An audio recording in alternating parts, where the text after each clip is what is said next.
Guys, it's me, it's Queen Aset Haru, and thank you for joining me for another wonderful edition of Ask An Aquarius. If you haven't already, please hit the red subscribe button and smack the bell. Alright guys, if you like this video, please give it a thumbs up, share it with somebody else that might need this information, comment in the comment section, please. Whenever you like a YouTuber, those are 3 things you can always do to support the channel.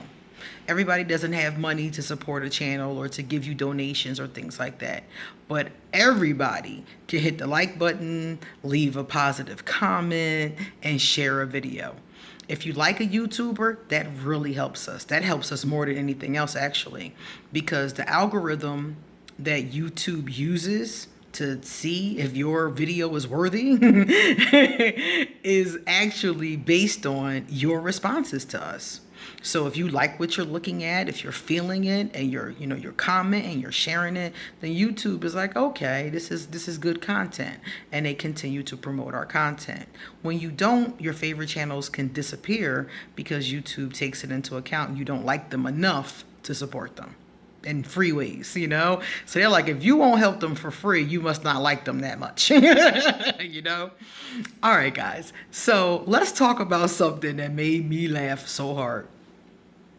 I got a message from an Aquarius. She is 24 years old. 4 months ago, she stopped dating a Cancer who's 34 years old, an older guy. And she said that she stopped dating him because they had been dating for over a year. And she found him to be manipulative. He lied about things he didn't even have to lie about.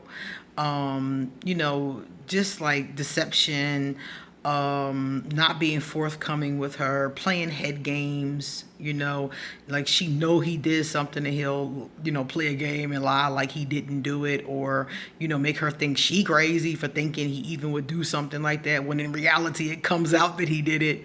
It was just dumb stuff like that. And she said it was just too much drama. He was always whining about what someone did to him, never took accountability for his behavior. His exes kept popping up. He was always off to help some friend do something.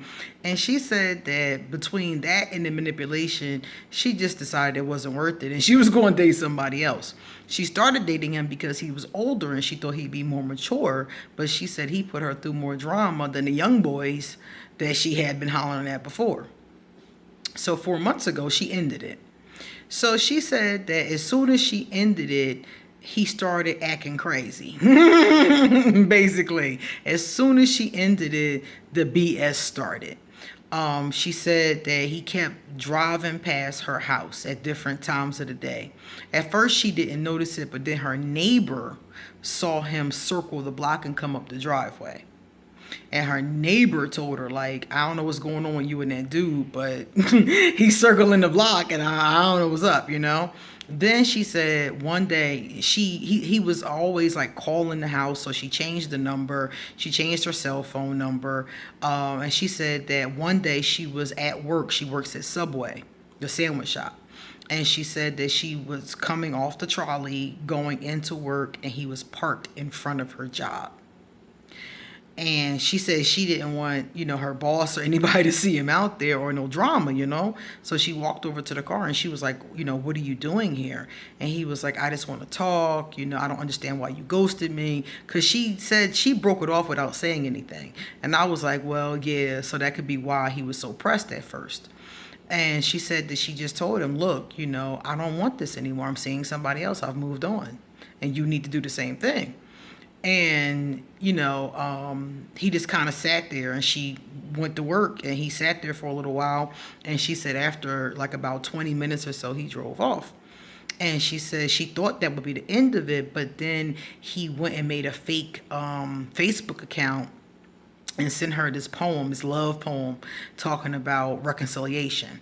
And she was like, every couple of days, she said no more than 2 days goes by, maybe 3, and he has another sighting. He's made another Facebook page. He's made another email, He has drove by the house. He's, drove by the job, He's seen, they have mutual friends. And he keeps telling the mutual friends that she's lying and he's not stalking her, basically, And she asked me, like, is this normal for cancers? Is she in danger, and what should she do? And I was like, actually, that's very normal for that type of cancer. It's the same thing Voldemort did to me. I mean, textbook. Everything she said I experienced with Voldemort, except for when he came to my job, I wasn't there. It was like a day where we were all supposed to do volunteer work, and the other teachers were there. I didn't go. I ain't go. On the day off, I did not go to work. I didn't care what kind of volunteer crap they were doing. I wasn't doing it. That is a hard gig. And I was just like, I need to rest. So any day off that I could get, I took. So I didn't go. And apparently he was there doing volunteer service. I guess, I don't know. I don't know what that was about. I don't know what that was about. Thank God I didn't go that day, though. So she said that, all these things have happened, and she asked me, is this typical? Yes, it's typical for a cancer. Now, cancers always say I pick on them, but I don't. I like a lot of cancers, but the ones that act like this are the ones I have a problem with. And this is the low vibrational, negative, narcissistic, borderline crazy cancer, okay? These are the ones who are low vibrational. And I know, like I said, there are some that are pretty cool. These are not the ones I'm talking about. I'm not talking about the cool cancers. I'm talking about the ones that act like this. And basically, it is normal for them. This is normal behavior, because I've heard this same story. After dealing with Voldemort, I've talked to many, many, many, many, many people who have had exactly the same testimony. So, number one, I'm going to give you the good news. Not one of these people actually got hurt.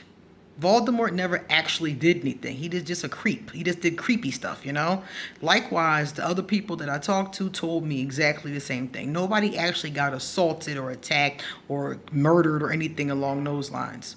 But that still doesn't mean it's not disturbing behavior. And it still does not mean that I would encourage it. What I would do if I were you is completely ignore him. I don't care what he sends. Because like sometimes you said you answer the message or things like that.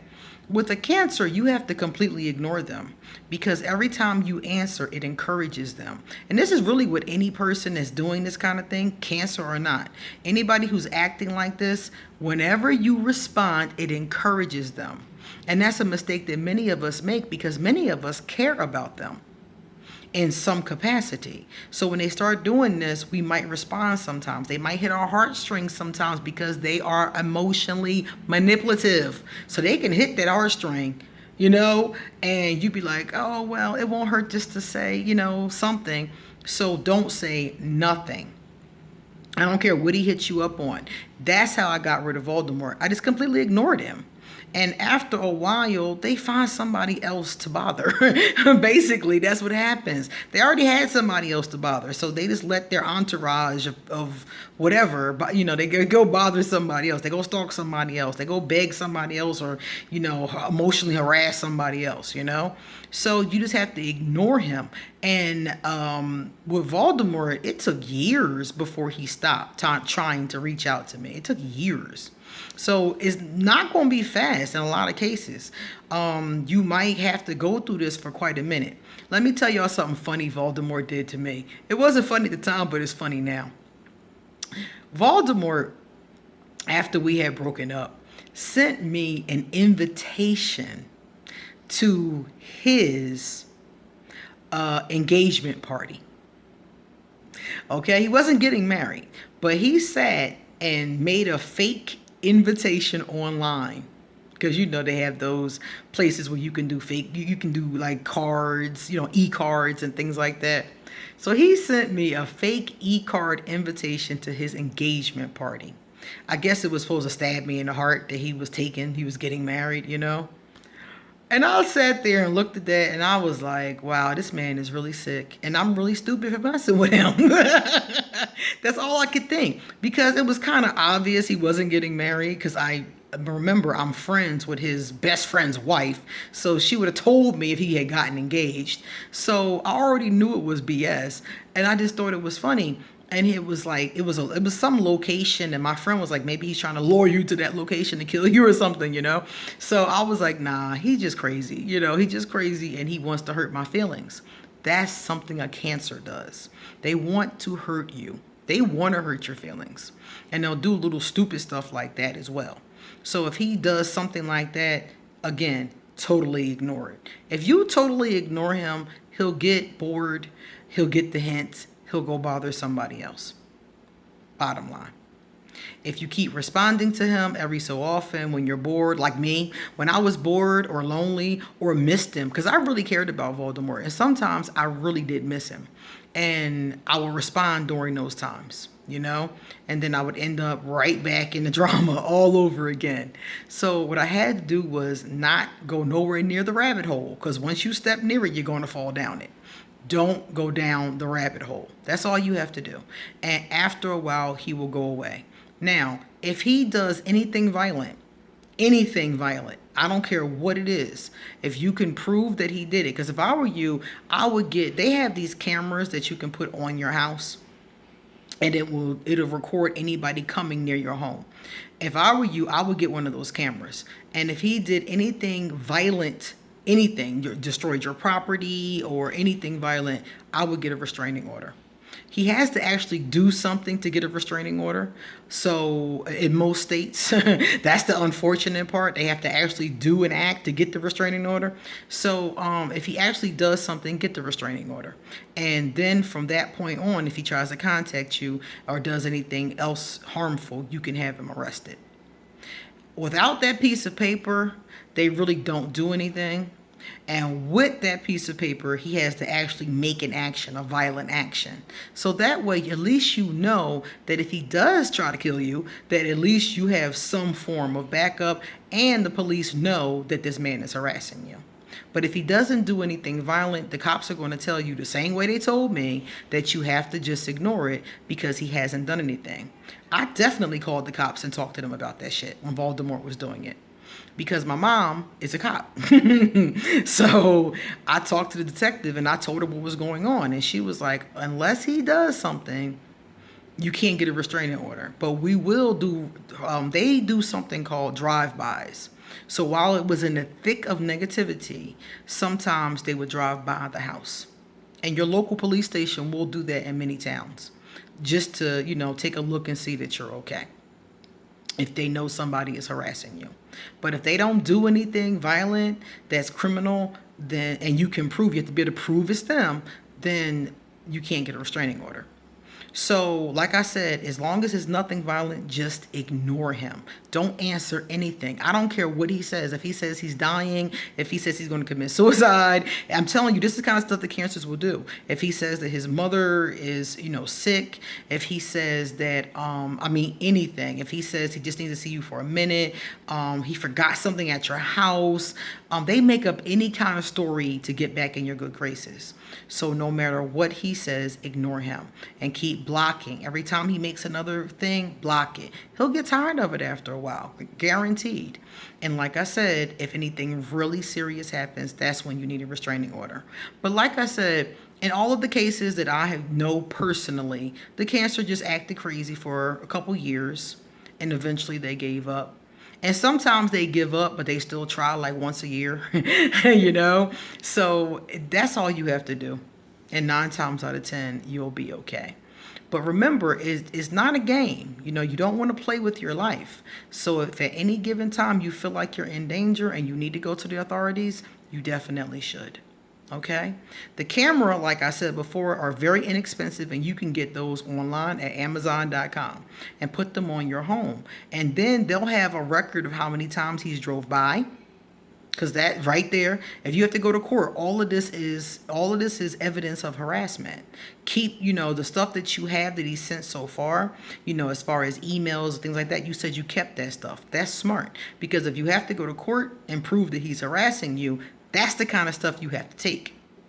Okay? Keep that paper trail nice and firm. If he has emails he's sending you, just keep it. You know, you ain't got to read all that crap, because I didn't read the stuff from Baltimore. After that invitation thing, I stopped reading his letters because they were disturbing. They were very disturbing. So I started just putting them into a little folder in my Hotmail, and I would just save them there. And you know one thing he would do? He would stalk me. He would do little crazy stuff. He'd play on my phone. He'd do all kind of little stuff. And then tell our mutual friends that I was lying and I was crazy and I was stalking him.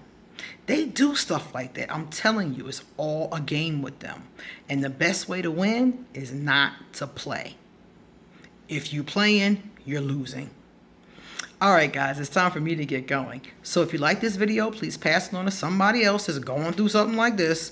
And underneath this video is going to be everything you need to contact me. So if you want to chat with me, hit me up on social media. If you want a reading done, email me and I'll give you an appointment. Okay? And thank you all for the donations. Thank you for the kind words. And thank you for the comments and the likes and the shares. Come back soon because I got a lot more to say. See you later.